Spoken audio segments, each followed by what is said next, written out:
हा जो बाप्पा आहे, हा बाप्पा काय जादू आहे मलाही माहिती नाही. 4.5 कोटी लोक या 10 दिवसात दर्शन घेऊन जातात. मग ते 4.5 कोटी लोकांचं 10 दिवसात मॅनेजमेंट तुम्ही कसं करता नेमकं? वर्षानुवर्ष, कारण 12 महिने मंदिरातही गर्दी असते आणि उत्सवात त्यापेक्षा जास्त असते. तर ही लीला सगळी बाप्पाची असं मी म्हणतो. किंवा किती देणगी वगैरे येते? साधारण या वर्षीचा अव्वल आमचा 41 कोटी, सोनं चांदी धरून सगळं. आणि समोरच्या बाजूला बुधवार पेठ आहे, जे पवित्र स्थान आहे. पवित्र स्थानापासून व्यवसाय करणारा जो भाग आहे बुधवार पेठ, तर तो अलिप्त व्हायला पाहिजे का?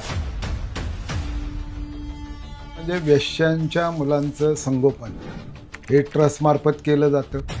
ज्यावेळी मंदिर नव्हतं, या मंडळाची वर्गणी जी आहे, ह्या सगळ्यात जास्त ह्या देवदासी भगिनी ह्या सगळ्यात जास्त वर्गणी ह्या दगडूशेठला द्यायची. काही कार्यकर्ते स्मशानभूमीत होते, आमच्या अंत्यसंस्कारालाही जायचे. माझ्या आया बहिणींना, मुलींना या भागात कुठेही छेडछाड किंवा इतर काही वर्तन असतील ते ह्या भागात होणार नाही असा काय प्रकार दिसला तर ते त्यांच्या लोकांना अलर्ट करतात. हे सिक्युरिटी एकदम काहीच प्रॉब्लेम नाही, सिक्युरिटी एकदम जोरात येते. आंबे जळणारे वगैरे भरपूर असतात, दगड मारणारे असतातच. बरोबर. आणि एखादा पुढे जात असेल तर मागं खेचणारे असतात. आपले हात बरबटलेले नाही ना, मग आपण घाबरायचं नाही. बरोबर.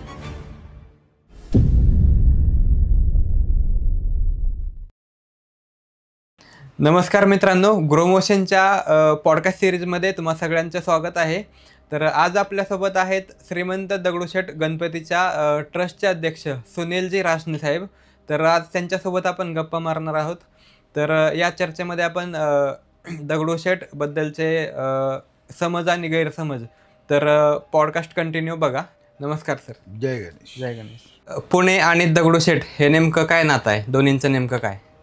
पुण्यनगरी ही छत्रपतींच्या पावन पदस्पर्शाने ही पुण्यनगरी पावन झालेली आहे. सोन्याचा नांगर हा या ठिकाणी फिरलेला आहे आणि ही गणपतीचीच नगरी आहे.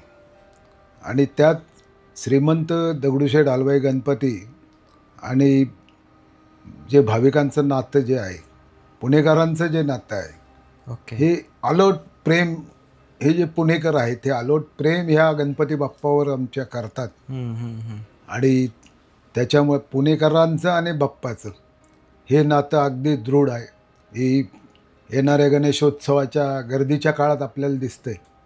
तर आता बऱ्याच जणांचं म्हणणं आहे की दगडूशेठ गणपतीला ह्या वर्षी किंवा प्रत्येक वर्षी किंवा प्रत्येक वेगळ्या उपक्रमांद्वारे भरपूर देणगी वगैरे येते. तर त्या देणगीत तुम्ही काय करता किंवा किती देणगी वगैरे येते दरवर्षी? किंवा साधारण या वर्षीचा अव्वल आमचा 41 कोटीचा आहे. ओके. एक वर्षाचा? एक वर्षाचा. सरासरी किती असतं त्याच्यात दरवर्षी? सोनं चांदी धरून सगळं. ओके. हा, म्हणजे जे सोनं चांदी येतं ते मंदिराला वापर करतो आम्ही. जे बाप्पाला दागिने घडवतो. मंदिराच्या आतमध्ये पाहिलं असेल सगळी चांदी लावलेली आहे, ते अशी चांदी लावून घेतो आम्ही. ती म्हणजे लोकांची भावना सुद्धा पोचते की आपलं वस्तू दिलेली ती देवाच्या ह्याला लागली. बरोबर. त्यासाठी ते करतो आम्ही. आणि जवळजवळ 25% खर्च हा धार्मिक होतो आमचा. ओके. याग यज्ञ जे आपले पारंपरिक पूजा, याच्यावर आपण 25% खर्च करतो.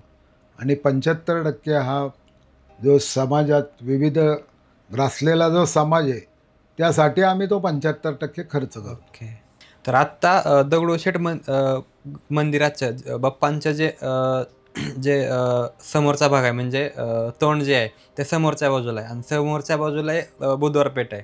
तर जे पवित्र स्थान आहे, पवित्र स्थानापासून व्यवसाय करणारा जो भाग आहे बुधवार पेठ, तर तो अलिप्त व्हायला पाहिजे का, असं तुम्हाला काय वाटतं का?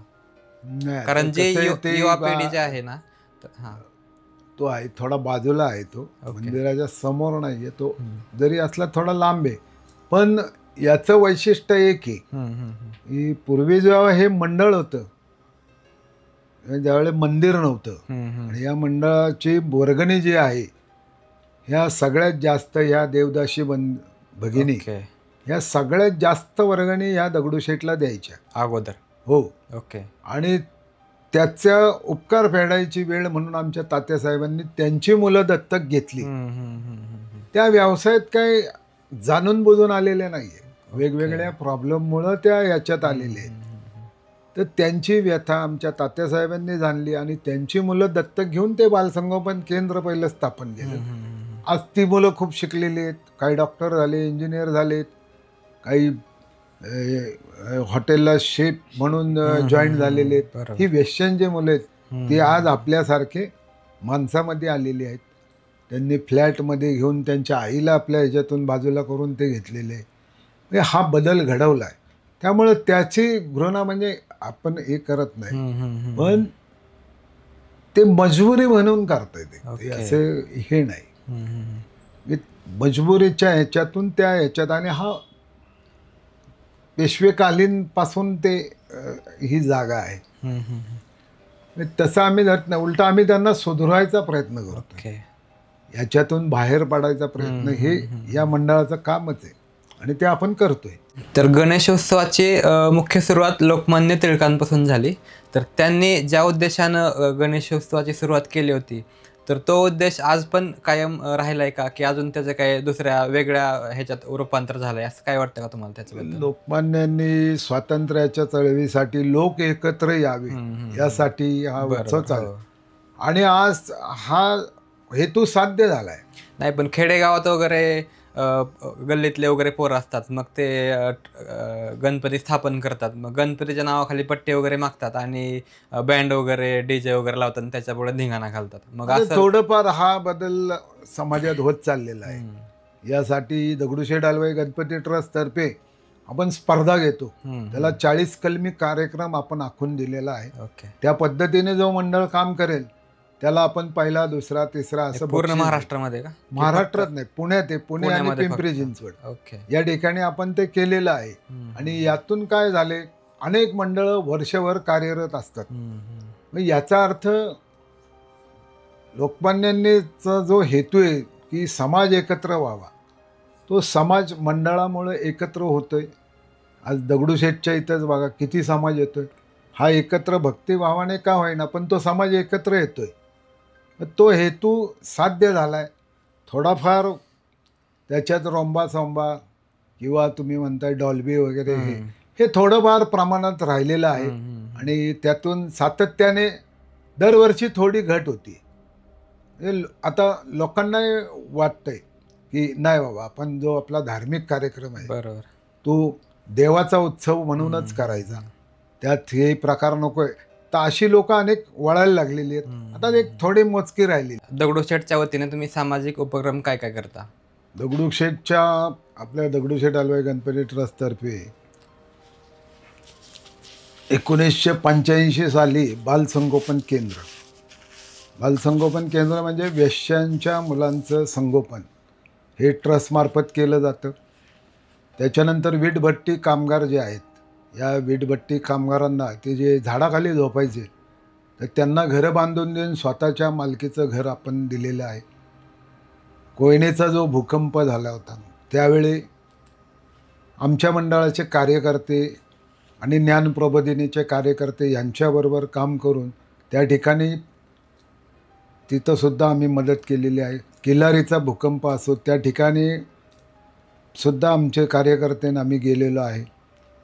आणि आपला प्रमुख उपक्रम जो आहे आत्ता म्हणजे शैक्षणिक आणि आपले वैद्यकीय हे दोन मोठे आमचे प्रकल्प आहेत. शिक्षणासाठी आपले 550 विद्यार्थी दरवर्षी आपण ते दत्तक घेतो आणि त्यांना जिथपर्यंत शिकायचं आहे तिथपर्यंत त्यांचं शिक्षण, त्यांनी फक्त त्यांच्या घरी राहायचं. ओके. पण शिक्षणाचा टोटल खर्च हा दगडूशेठ हलवाई गणपती ट्रस्टतर्फे केला जातो. आमचे जे कामगारांची मुलं आहेत, जे या ठिकाणी कामगार आहेत, समज 101 कामगार आहेत, यांच्या मुलांचाही शैक्षणिक खर्च दगडूशेठ हलवाई गणपती ट्रस्ट उचलतो. ओके. आणि मेडिकलमध्ये जवळजवळ पुणे शहरातील 180 जे हॉस्पिटल्स आहेत यांचा आमच्याशी टायप आहे. या टाईपमधून आपण लोकांना विविध सुविधा, मोठमोठे ऑपरेशन असू तर या ट्रस्टमार्फत त्या दिल्या जातात. काही नाममात्र किमतीत आणि काही मोफत. हे किती दिवसापासून चालत आलेलं आता आहे? हे जवळजवळ 2013 पासून चालू आहे. ओके. त्याच्या आधी? त्याच्या आधी आपले साधे मेडिकलचं म्हणजे आपले ॲम्ब्युलन्स वगैरे होते ते.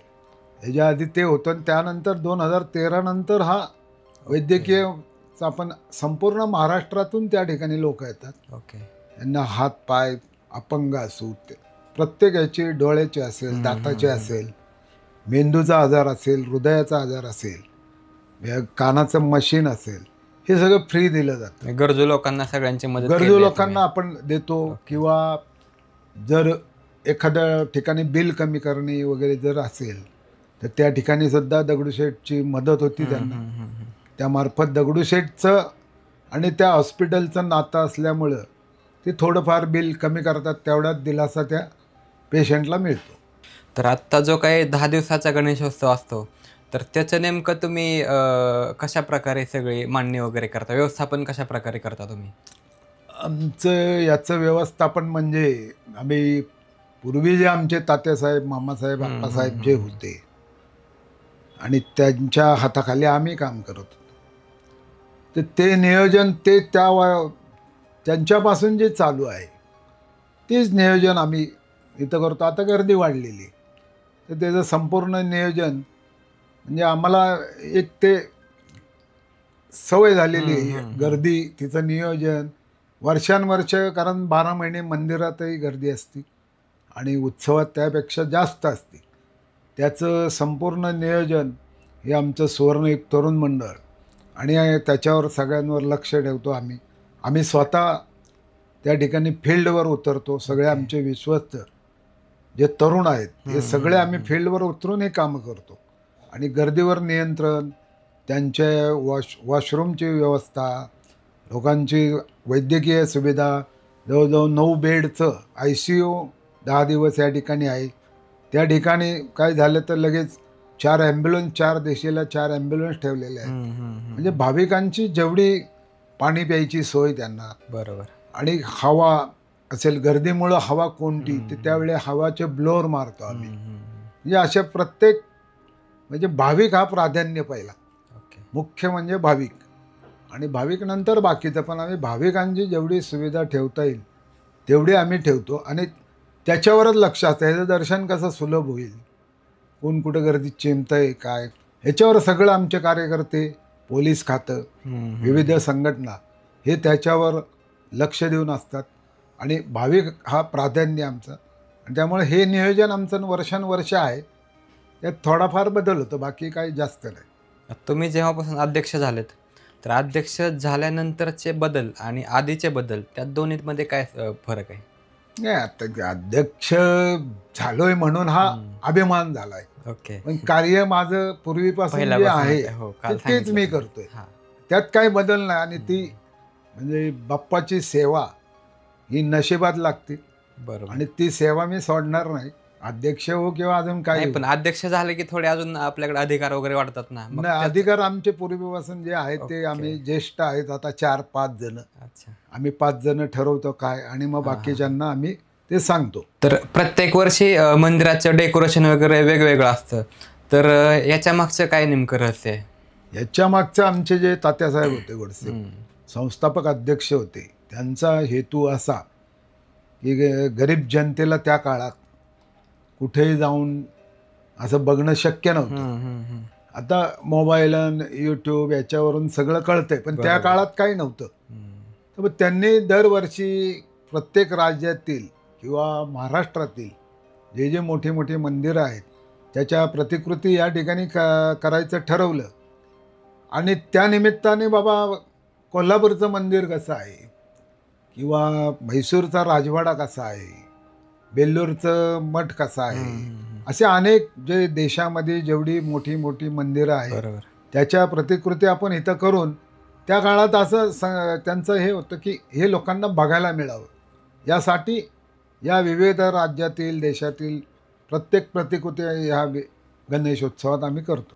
या वर्षीचं 2025चं डेकोरेशन तुम्ही जे काय केलं तर त्याबद्दल तुम्ही काय सांगाल? आता आपण विविध राज्यातील म्हणजे दिल्लीचं अक्षरधाम केलं, नंतर आपण म्हणजे उत्तर बिकानेरचा या बाजूचं आपण सगळं उत्तर भारत, मध्य भारत त्या भागातले आपण केले. आता ह्यावेळी आपण केरळ या राज्यात जातो ओके. आणि त्या भागातलं मंदिर म्हणजे याच्या आधी झाले मीनाक्षी मंदिर वगैरे, म्हणजे ह्याच्या आधी दरवर्षी वेगवेगळ्या ठिकाणचं असं डेकोरेशन वेगवेगळे. यावेळी पद्मनाभ मंदिर केरळ येथील याची प्रतिकृती करायचं ठरलं आणि ते खूप छान उत्तम आमचे जे विनायक रासकर आहे आर्टिस्ट, त्यांनी एकदम उत्तम बनवलेलं आहे. तुम्ही तुमच्या कॅमेऱ्याद्वारे भाविकांना ते जरूर दाखवा. हो. तर ते बनवण्यासाठी किती दिवसचा कालावधी जातो? साधारण 5 महिने या 5 गोष्टी, महिने. 5 महिने गणेशोत्सवाच्या आधी 5 महिने याचं काम चालतं. आणि मनुष्यबळ किती झाला? मनुष्यबळ साधारण 750 लोक, 750. 750 Continue लोक 5 महिने चालू असतं कंटिन्यू काम. 5 महिने काम करतात. ओके. तर मंदिराची परंपरा आणि शिस्त याबद्दल काय सांगाल तुम्ही? किंवा भाविकांची कधी कधी भरपूर मोठ्या प्रमाणात गर्दी होते किंवा या 10 दिवसातच भरपूर गर्दी होते, तर ते शिस्त वगैरे तुम्ही कसं त्याचं नियोजन करता? आता हे शिस्त आणि हे जे आहे माझ्या अभ्यासानुसार हा जो बाप्पा आहे, हा बाप्पा काय जादू आहे मलाही माहिती नाही. तुम्ही हे समजा आमचा हा जो बुधवार चौक आहे त्याच्या अलीकडेपर्यंत बघा गोंधळ गुंग चाललेला असतो आणि ह्या आपल्या कमानीच्या आतमध्ये माणूस घुसला तो एकदम शांत होतो, प्रसन्न होतो आणि तो समोर फक्त बघत राहतो, कारण लांबून बाप्पाचं दर्शन दिसतं. ही किमया आहे त्या बाप्पाची. बरोबर. काय जादू आहे ते भक्त तिथं शांत होतो आणि तो चालत चालत चालत दर्शन घेऊन कधी बाहेर जातो त्याचं त्यालाही कळत नाही. म्हणजे आपोआप ते वातावरण होतं याच्यात. तो ह्या प्रेमायसेसमध्ये घुसला की तो एकदम भक्तिमय आणि याच्यात होतो आणि तो कधी दर्शन घेऊन बाहेर जातो त्याचं त्यालाही कळत नाही. तर ही लीला सगळी बाप्पाची असं मी मानतो. आता 2025चं जे डेकोरेशन आहे तर त्या बाबतीत मी बघितलं, तुम्हाला मागच्या 2-3 दिवसापासून बघतोय, रात्री 12-1 वाजेपर्यंत तुम्ही तिथं असता सगळं काम होईपर्यंत. तर एवढी गणेश भक्ती करण्याचे तुम्हाला वेळ कधीपासून लागला नेमका? मी वया जसं कळतंय मला तसं मंडळ आणि गणपती याविषयी, आणि कारण त्याच पद्धतीने आमचे गुरुवीर तात्यासाहेब गोडसे आणि आमचे वडील हे सुद्धा तसेच होते. घराकडे काय बघणार नाही, फक्त गणपती एके गणपती. त्याच पद्धतीने तीच गोडी मला आणि आमचे अशोक भाऊ गोडसे ही आमची जोडीच होती. संपूर्ण काम हे पूर्ण झाल्याशिवाय घरी जायचं नाही, ही त्यांनी आमच्या वडिलांनी दिलेली आखलेली जी आहे तेच आम्ही पुढं रेटतोय. आणि त्यांनी चांगली गोष्टी केली ना आणि आम्हाला सुद्धा चांगुलपणाला लावले आणि आमची मनंसुद्धा त्यांच्यासारखीच आहे आणि त्या पद्धतीनेच आम्हीही काम करतोय. मग हे सगळं काम करताना एखाद्या वाईट अनुभव आलाय का तुम्हाला कोणता? नाही, असे प्रसंग छोटे मोठे येतात, ते काय आता लक्षात नाही. एखादा सांगण्यासारखा असेल तर एवढा मोठा ज्यामधून एक समाजाला काहीतरी पॉझिटिव्ह संदेश मिळेल असं काहीतरी? नाही, आता जसे चांगलं काम करते म्हणल्यावर आंब्याचं आपण म्हणतो ते आंबे जळणारे वगैरे भरपूर असतात, दगड मारणारे असतातच. बरोबर. आणि एखादा पुढे जात असेल तर मागं खेचणारे असतात. त्यामुळे त्याच्यात विचार करत बसत नाही, काम करत राहावं, चांगलं काम करावं. चांगलं काम केल्याने काही कमी पडत नाही आणि कोणी किती आपल्याला नावं ठेवू काय देऊ, आपण स्वच्छ असं काय प्रश्नच नाही. मग हे सगळं जे नियोजन आहे तर ते तुमच्या ट्रस्टद्वारे होतं, तर यामध्ये प्रशासनाचा काय हस्तक्षेप वगैरे होतो का? नाही, प्रशासन कुठलाही हस्तक्षेप करत नाही, उलट ते सहकार्य करतात. ओके. ही गणेशोत्सव काळ असो किंवा 12 महिन्याचा काळ असो, मंदिराला आणि भाविकांना जी जी काही शासनाकडून मिळणारी मदत आहे किंवा महानगरपालिकेकडून मिळणारी जी मदत आहे तर ते लोक गणेश आपल्या बाप्पाला, आपल्या भाविकांना म्हणा किंवा ट्रस्टला म्हणा, हे कायम सहकार्याची भूमिका असते. आणि नाण्याच्या 2 बाजू असतात ना, एक आपण आणि एक ते दोन्ही एक असलेल तर सुरळीत चालतं. त्यामुळे तिथं कुठलाही प्रॉब्लेम येत नाही. तर मूर्तीबद्दल काय सांगाल तुम्ही? मूर्तीचं वैशिष्ट्य काय नेमकं? दगडूशेठच्या मूर्त्या ह्या 3. ओके. प्रथम गणपती जो आहे तो दगडूशेठ स्वतः शेठजींनी बसवला. त्याचा थोडा इतिहास समजेल का? त्याचा इतिहास म्हणजे दगडूशेठनी पहिली ही मूर्ती जी पहिली आहे ती ते त्यांच्या घराच्या बाहेर जे दुकान होतं त्या ठिकाणी बसवायची. आणि त्याच्यानंतर ती त्यांचे जे व्यापारी आहेत आजूबाजूचे ह्या व्यापारी लोक ती बसवायचे. पण कालांतराने त्यांना ते म्हणजे व्यापारामुळं ते करणं कठीण झाले. त्यामुळे इथं जे आळीमध्ये राहणारे जी लोक आहेत त्यांच्या ताब्यात काही त्या काळचे ढबू पैसे, भोगपडे पैसे असे देऊनही त्यांच्या ताब्यात दिले. मग त्याच्यावर काही वर्ष उत्सव साजरा केला. त्यानंतर दुसरी मूर्ती आली, तिला थोडंसं हे थोडेसे म्हणजे झुकल्यामुळं ती मूर्ती, मग ही तिसरी मूर्ती आपण केलेली. आणि ही तिसरी मूर्ती आल्यापासून आपले ही याची जी उन्नती आहे, या बाप्पाची ख्याती आहे, ही वाढत गेली आणि आज ती जगभरात पोचली. तर आत्ता जे डिजिटल माध्यम आहेत, इंस्टाग्राम असेल, फेसबुक असेल किंवा सोशल मीडिया सगळे असतील, याचा उपयोग तुम्हाला कसा होतो पूर्ण? ह्या डिजिटलमुळे काय झाले, जगभरात पोचला. जास्तीत जास्त लोकांपर्यंत हे माध्यमच असं आहे की आता आपण घर बसल्या किंवा जिथं बसू तिथं बघता येतं. त्याच्यामुळं तो जगभरात झाला आणि जगभरातल्या लोकांशी कनेक्टिव्ह झाली आपली. सर्वसाधारणपणे किती भाविक रोज दर्शन घेतात? रोज साधारण आत्ता सध्या 22 ते 25,000 लोक, रोज जवळजवळ 80,000. ओके. आणि चतुर्थी ज्या वेळे असते ते 2 ते 3 लाख भाविक या म्हणजे ठिकाणी रोज? दर्शन घेतात. आणि गणेशोत्सवामध्ये 10 दिवसामध्ये? 10 दिवसामध्ये साधारण 4.5 कोटी लोक दर्शन घेतात असा गव्हर्नमेंटचा सर्वे आहे. 4.5 कोटी लोक ह्या 10 दिवसात दर्शन घेऊन जातात. मग ते 4.5 कोटी लोकांच्या 10 दिवसात मॅनेजमेंट तुम्ही कसं करता नेमकं? मॅनेजमेंट आम्ही सगळं करतो. मी सांगितलं ना तुम्हाला, ही जादू आहे. आम्ही तर करतोयच आहे, पण काही होत नाही. ही त्या बाप्पाची लीला आहे सगळी. तर बाकीचे जे मंदिर आहेत महाराष्ट्रातले किंवा भारतामधले, तर तिथं VIP दर्शन किंवा तात्काळ दर्शन असतं. तर आपल्या दगडूशेठ हलवाईला असं काय आहे का, VIP किंवा तात्काळ दर्शन? VIP दर्शन म्हणजे जे लोकांना घाई असते किंवा ऑफिसला जायचं असतं, काय असेल, यांना तात्काळ दर्शन घ्यायचं, 100 रुपये नाममात्र आम्ही ठेवलेले आहे. त्यामुळं तो 5 मिनिटात जाऊन दर्शन घेऊन लगेच जाऊ शकतो. त्यासाठी आम्ही ते ठेवलेले आहे. नॉर्मल दर्शन मागे 3 नंबर गेटला आम्ही ठेवलेलं आहे. त्या ठिकाणी माणसं 10-15-20 मिनिटात कसं दर्शन होईल याची व्यवस्था केलेली आहे. आतमध्ये आमचे लेडीज जेंट्स वेगळे करून भरभर बाहेर जातात. त्यामुळं दर्शनाची भाविकांना जास्तीत जास्त कशी सुविधा उपलब्ध होईल इकडं आमचं लक्ष आहे. तर दर्शन लवकर कसं होईल किंवा 2-2, 3-3 तास तो रांगेत थांबला हे आम्ही बघत नाही. तो झटकन दर्शन होऊन लवकर कसा जाईल ते आम्ही बघतो, त्याची व्यवस्था करतो.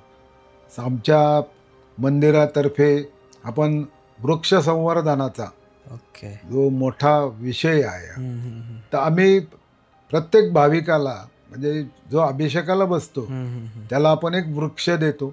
तो त्याच्या घरी कुंडीत लावा किंवा बाग असेल, परिसर असेल, त्या ठिकाणी लावा. त्या निमित्ताने आणि तो देवाचा दिलेला वृक्ष असल्यामुळे ते संवर्धनाचं काम तो चांगल्या प्रकारे करतो, चांगल्या ठिकाणी लावतो. हा संदेशही या ट्रस्टमार्फत जातो की झाडे लावा. आणि ते खूप साधारण वर्षाला आम्हाला 1.5-2 लाख वृक्ष आम्ही 1 वर्षात वाटतो. प्रसादामध्ये काय देता तुम्ही नेमकं? प्रसाद हा खोबरं आणि बाकी जे खडी साखर वगैरे पंचखाद्य जे आहेत त्याच्यापासून त्याचे मोदक तयार केले जातात. आणि चांगल्या प्रतीचा प्रसाद लोकांना मिळावा या उद्देशाने तो विक्रीला ठेवलेला आहे. तर मंदिरात येणारा प्रत्येक भक्त नारळ घेऊन येतो बाप्पासाठी. तर हे जे नारळ आहेत तर त्याचं तुम्ही पुढं नेमकं काय करता? बाप्पाला हा येणारा नारळ हा प्रचंड आहे आणि प्रत्येक भक्ताला त्यांनी दिलेले किंवा प्रसाद रूपी आपण देतोच आहे. बरोबर. आणि राहिलेला जो नारळ आहे तो आम्ही विकून त्याच्यातून ससूनला जे आमचं अन्नदान चालू आहे तो पैसा आम्ही त्या ठिकाणी वापरतो. आणि त्यातून 3,500 लोकांना रोजचं 2 टाईम जेवण नाश्ता हे ससूनला आम्ही प्रत्येक पेशंटला करतो. ही त्याचा वापर प्रसाद देऊन उरलेला त्याच्यातून ते आपण हे उपक्रम चालवतो, म्हणजे ते अन्नदानासाठी त्याचा वापर अन्नदान केलं त्या जातं. चोरीचा वगैरे प्रकार असा कधी घडलाय का आजपर्यंत? आमच्या इकडं नाही चोरीचा वगैरे काही प्रकार नाही, कारण मंदिरामध्ये आमच्या जवळजवळ 65 कॅमेरे आहेत. ओके. त्यामुळे त्याच्यावर लक्ष ठेवणारा माणूस असतो कायम, 24 तास आहे, ओके. म्हणजे रात्री सुद्धा असतो. दगडूशेठ गणपतीची आरती, महाप्रसाद आणि मिरवणूक याबद्दलचं वैशिष्ट्य काय सांगाल? आरती जी आमची दगडूशेठची होती ती मंत्रमुग्ध करणारी आणि भाविकाला जखडून धरणारी, बरोबर. अशी आमची आरती चालती. मिरवणुकीचं वैशिष्ट्य म्हणजे मिरवणुकीचा तो जो बाप्पा आहे मिरवणुकीत, तो बघण्यासाठी लाखो भाविक थांबलेले असतात. त्याचं दर्शन घेतल्याशिवाय, हे मी नाही सांगत, हे तुम्ही स्वतः त्या वेळे अनुभवा. ओके. की त्याचं दर्शन घेण्यासाठी, त्याची एक झलक बघण्यासाठी हे लाखो भाविक रस्त्यावर असतात. हे तुम्ही अनुभवाने बघा. मिरवणुकीचं असं वेगळेपण काय आहे नेमकं? मिरवणुकीचं वेगळेपण म्हणजे आमचं लवकर जातो आम्ही, म्हणजे समजा साधारण आपण ज्यावेळी निघू, आम्ही आता 4 वाजता 2 वर्ष झाले, 4 वाजता आम्ही ज्यावेळी कुठलंही मंडळ जात नाही, म्हणून आम्ही आमची मिरवणूक 4 वाजता केली, ती 3 तासात 7 वाजता बरोबर संपवतो आम्ही. 3 तास लागतात आम्हाला तिथपर्यंत जाईपर्यंत. हे जाणे 4 पथकं असो 2 असो, पण आमची मिरवणूक ही 3 तासात संपती. हे वैशिष्ट्य आहे आमचं.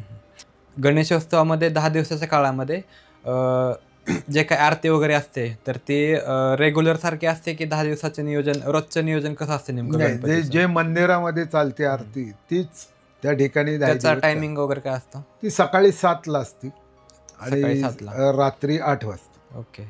2 टाईममध्ये आरती 2 होते. टाईम आरती, आणि अभिषेकाच्या किंवा कोणी आले पाहुणे त्यांच्या आरत्या चालूच असतात, ते खालून असतात. मग ती आरती पुजारीच करतात की कोणी गेस्ट वगैरे व्हीआयपी आल्यावर त्यांच्या हस्ते होते? पुजारी असते, व्हीआयपीच्या हस्ते ती होती. ओके. त्यात काही हे नाही, ते एक बाजूला करतो आम्ही. भाविकांचं दर्शन हे कुठल्याही प्रकारे थांबवलं जात नाही. अगदी मोस्ट व्हीआयपी मुख्यमंत्री आलेत हे एवढंच, बाकी कोणीही येऊ. आणि बऱ्याच भाविकांची इच्छा असते की दगडूशेठ गणपतीची माझ्या हस्ते आरती वगैरे व्हावी, तर आरती ती त्याने इच्छा ती- जर त्यांनी अभिषेक करावा, हा. आणि अभिषेकमध्ये आरती होऊन जाते. ओके. त्यासाठी अभिषेकाला खूप गर्दी असते. तर आत्ता जे 10 दिवसांचा जो काही गणेशोत्सव असतो, तर त्यामध्ये पार्किंगचा तर बराच प्रॉब्लेम येत असेल. आता मलाच प्रॉब्लेम आला होता, मी 2 किलोमीटर ते जाऊन गाडी लावून पार्क करून आलो. तर असे प्रॉब्लेम प्रत्येक भाविकाला येतात की पार्किंगची तुम्ही काय व्यवस्था केली आहे? पार्किंगची व्यवस्था ही महानगरपालिका आणि पोलीस खातं ठरवून देतात 10 दिवसात. आणि ते म्हणजे सिटीच्या हे जे आतमधला हा गाभा आहे, हा सोडून ज्या भागात आपल्या छोट्या इथे शाळा आहेत, या शाळेंमध्ये पोलिसांनी पार्किंगची व्यवस्था केलेली आहे. ही 10 दिवसापुरती. ही संध्याकाळी मग ते शाळा सुटली की 4-5 नंतर त्या ठिकाणी ते व्यवस्था केलेली आहे. नदीकिनारी जे जागा आहे त्या ठिकाणी केलेली आहे. आणि अनेक जे वाहनतळ आहेत पुण्यात, पण गणेशोत्सवाच्या काळात तिथपर्यंत माणूस जाऊ शकत नाही, तर ते सारसबाग असू, स्वारगेट असू, त्या भागातच ते पार्किंगची व्यवस्था आहे. मंदिराबद्दल एखादा अविस्मरणीय क्षण किंवा एखादी घटना ते आमच्यासोबत तुम्हाला शेअर करायला आवडेल का? किंवा कोणती अशी घटना आहे का? मंदिराची व्यवस्था, पूर्वी छोटं मंदिर होतं, मग त्याचा विस्तार झाला. आमचे मंडळाचे सरचिटणीस आहेत हेमंतभाऊ रासने आमदार, तर त्यांनी त्या काळात त्या जागा मिळवून दिल्या कॉर्पोरेशनकडून. ते त्यावेळे नगरसेवक होते. आणि आता त्या मंदिराचं विस्तारीकरण चालू आहे, आणि आमदार हे आमचं सगळं ते बघतात. आणि जो तो आपापलं काम बघतो, त्यामुळं अडचण येत नाही तशी. कामाचं स्वरूप एकामेकाच्या कामामध्ये कोणी ढवळाढवळ करत नाही, एकमेकाला विचारूनच सगळं करतात. त्यामुळं सगळं व्यवस्थित आहे, आणि तेच पूर्वीपासून आहे तेच आमचं व्यवस्थित आहे. बाप्पांच्या दर्शनासाठी येणारे जे पहिल्यांदा भाविक येतात, तर त्यांच्यासाठी काय संदेश द्याल तुम्ही? आता ही 133 वर्षाची परंपरा आहे या उत्सवाला. 133 वर्ष. हो. हा. हे 133वे वर्ष आहे. वर्षानुवर्ष मी जसं बघतोय तर गर्दी ही वाढतच चाललेली. आणि नवीन येणाऱ्यांना ते होतच, एवढी जो पहिल्यांदा झालं एवढी प्रचंड गर्दी बसून तो हक्काबुक्का होऊन जातो. पण या लाटेमध्ये आल्यानंतर तोही मिसळून जातो आणि व्यवस्थित त्याचं दर्शन वगैरे होतं आणि तो पुन्हा येतो. ओके. कारण एवढी सिक्युरिटी आणि इथं खात्री आहे की इथं माझ्या आया बहिणींना, मुलींना या भागात कुठेही छेडछाड किंवा इतर काही वर्तन असतील ते ह्या भागात होणार नाही ओके. याची काळजी पूर्ण आमच्या 155 CCTV आणि पोलिसांचं वॉचर, पोलिसांचाही वॉच असतो, त्यांचे साध्या वेशातली लोकंसुद्धा फिरत असतात. या संपूर्ण उत्सवाचं कंट्रोल हे CP ऑफिसला असतो, स्थानिक पोलीस स्टेशनला असतं. त्यांचे 24 तास लोक त्याच्यावर नजर ठेवून असतात. असा काय प्रकार दिसला तर ते त्यांच्या लोकांना अलर्ट करतात. हे सिक्युरिटी एकदम काहीच प्रॉब्लेम नाही, सिक्युरिटी एकदम जोरात येतं. त्यामुळं आपल्या इथे या एवढ्या परिसरात तरी कुठेही त्रास होत नाही. तर आजची जी पिढी आहे तर त्या पिढीला गणेश भक्तीमधून काय शिकायला मिळू शकतं, तुम्हाला काय वाटतं? आजच्या पिढीला, तरुण पिढीने म्हणजे या गणेशोत्सवात त्यांनी काम करावं. आणि मुख्य शाळा जी म्हणतोय, म्हणजे आता आमच्यासारखा माणूस आम्ही शिकलेलं नाही आहे, पण आम्ही सगळं समजू, जनरल नॉलेज सगळं या उत्सवामध्ये मिळतं. हे शिक्षणातून मिळत नाही, पण शिक्षण ही आजची गरज आहे. तर त्या शिक्षणाच्या जोडीला तुम्ही जर कार्यकर्ता म्हणून जर काम केलं तर तुमचं अजून पाऊल एक पुढं जाईल. बरोबर. आणि जनरल नॉलेजमध्ये सुद्धा तुम्ही आणि लोकांना कशी मदत करणे, काय करणे, एकमेकाचं सुखदुःख समजून घेणे, अडीअडचणीला प्रत्येकाला मदत करणे, हे जे आहे ते गणेशोत्सव कार्यकर्ता करू शकतो. एवढा मोठा कोविड आला तर हा कार्यकर्ता संपूर्ण रस्त्यावर कोविडमध्ये तुम्ही काय काय म्हणजे समाजकार्य केलं ट्रस्टच्या माध्यमातून? ट्रस्टच्या मार्फत भरपूर गेलं. सांगायला म्हणजे एवढं हे की भरपूर आजूबाजूला जेवढी छोटी छोटी गावं आहेत पुणे शहराच्या, प्रत्येक ठिकाणी अन्नधान्य द्यायचं काम केले. लोकांना औषधं पाहिजे, औषधं दिलेली आहेत. काही कार्यकर्ते स्मशानभूमीत होते, आमच्या अंत्यसंस्कारालाही जायचे, ते करायचे तिथं. काही कार्यकर्ते आमचे कोणाला जेवण देणे, हे देणे. मुक्या प्राण्यांना आम्ही जे भटकी कुत्री वगैरे आहेत त्यांना अन्न दोन्ही टाईम देणे, ही सुद्धा पक्ष्यांना दाणे, ही सुद्धा कामं या कोविडच्या वेळी आम्ही केली. भविष्यातलं नियोजन कसं असेल नेमकं ट्रस्टचं? ट्रस्टचं भविष्यातलं नियोजन जे आहे, हे आपले जे आहे प्रकल्प जे चालू आहे ते भक्कम करणे. ते चालू, एकदा दगडूशेठने एखादा प्रकल्प चालू केला तर तो बंद करत नाही. ओके. त्यामुळं या प्रकल्पावर जास्त आहे. भविष्यात आम्ही जागा घेतोय, त्या ठिकाणी जागा जी घेतलेली आहे 36 एकर, त्या ठिकाणी गोशाळा, वेधशाळा. कुठं जागा घेतली ती? अशी आपल्या कात्रज घाटाच्या खाली आहे. कात्रजला. ओके. तर तिथं 36 एकर जागा घेऊन एकाच ठिकाणी सगळे प्रकल्प त्या ठिकाणी आणायचे, हे पूर्व आमचं नियोजन आहे. आणि आता कोणकोणते प्रकल्प तिकडे राबवले जातात? अजून तिथं ना आत्ताशी जागा घेतलेली आहे. आणि हे जे आपले इकडं तिकडं ITI आहे, आपलं बालसंगोपन केंद्र आहे, वृद्धाश्रम आहे, ससूनचं आहे, गोशाळा करायची आपल्याला, वेदशास्त्र शिकवण्यासाठी पाठशाळा करायची, बरोबर. आणि ग्रामीण भागातल्या मुलांना चांगली एक शाळा तिथं काढायची. असं पुढचं नियोजन आहे आमचं. ते टप्प्याटप्प्याने होणार. प्रथम आपण मंदिर विस्तारीकरण करतोय. मंदिर विस्तारीकरण केलं भाविकांची पहिली सोय करता येईल आणि टप्प्याटप्प्याने ते सगळ्या आपल्या ग्रामीण भागातल्या मुलांना, यांना ITI वगैरे एका ठिकाणी नेलं तर त्या लोकांना त्याचा उपयोग होईल. आणि त्यातून ते छोटे मोठे जे हे असतात, प्लंबिंग, हे जे बारके बारके जे आहेत, इलेक्ट्रिशियन, असे कोर्सेस पण आपण 15 दिवसाचे, 6 महिन्याचे हे पण देतो, की त्यातून त्याला रोजगार निर्मिती होईल. एखादा हुशार असेल तो त्यात पुढं जाईल, म्हणजे उपाशी मरणार नाही, बा काहीतरी काम करेल. या दृष्टीने आम्ही पुढं प्रयत्न आहे, आमचे चालू आहेत ते प्रयत्न. म्हणजे प्रत्यक्ष चालूच आहे. अजून मोठ्या प्रमाणात मुलांना कसं बाबा वाईट मार्गाला जाण्यापेक्षा काहीतरी केलं तर तुझं कुटुंब तू पोषशील एवढं बरोबर. काम केलं तरी त्या दृष्टीने आमचे प्रयत्न चालू आहे. तर दगडूशेठ गणपती मंडळ आणि बाकीचे जे मंडळ आहेत तर त्यांच्यासाठी तुमचं काय आव्हान असेल? म्हणजे महाराष्ट्रात साधारण जवळजवळ 5 ते 6 लाख गणेशोत्सव मंडळ आहेत. हो. तर मी या मंडळांना आव्हान करेल, जसं दगडूशेठ हे पहिलं सामान्य होतं, हो. पण चिकाटी, जिद्द आणि प्रामाणिकपणा या पद्धतीने दगडूशेठच्या कार्यकर्त्यांनी पूर्वीच्या आणि आत्ताच्या हे कार्य केले.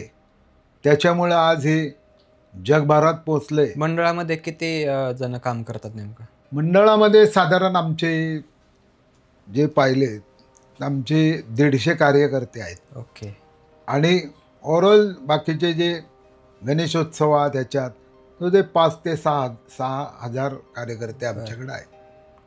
मग यामध्ये पोलीस डिपार्टमेंटचं सहकार्य तुम्हाला कसं पोलीस लागतं? डिपार्टमेंटचं सहकार्य, पोलिसांशिवाय आपण पुढं हे करू शकत नाही, कारण त्यांचं सहकार्याशिवाय आपण ही साखळी असती ते आपण मिळून ह्या गाडा हाकत असतो. तर मित्रांनो, तुम्ही बघितलंच असेल तर आज आपल्यासोबत होते श्रीमंत दगडूशेठ हलवाई ट्रस्टचे अध्यक्ष सुनील रासने साहेब. तर त्यांच्यासोबत आपण दगडूशेठचे जे काय गैरसमज होते ते आपण त्यांच्यासोबत चर्चा करून पूर्ण दूर केले आहेत. जरी तुम्हाला काही प्रश्न असतील दगडूशेठ मंडळाच्या ट्रस्टबद्दल तर तुम्ही कमेंटमध्ये प्रश्न विचारू शकता, त्याचे तुम्हाला ॲन्सर वगैरे भेटून जातील. आणि अशाच नवीन नवीन व्हिडिओसाठी तुम्ही आपल्या ग्रोमोशनच्या पॉडकास्ट सिरीजला सबस्क्राईब करा.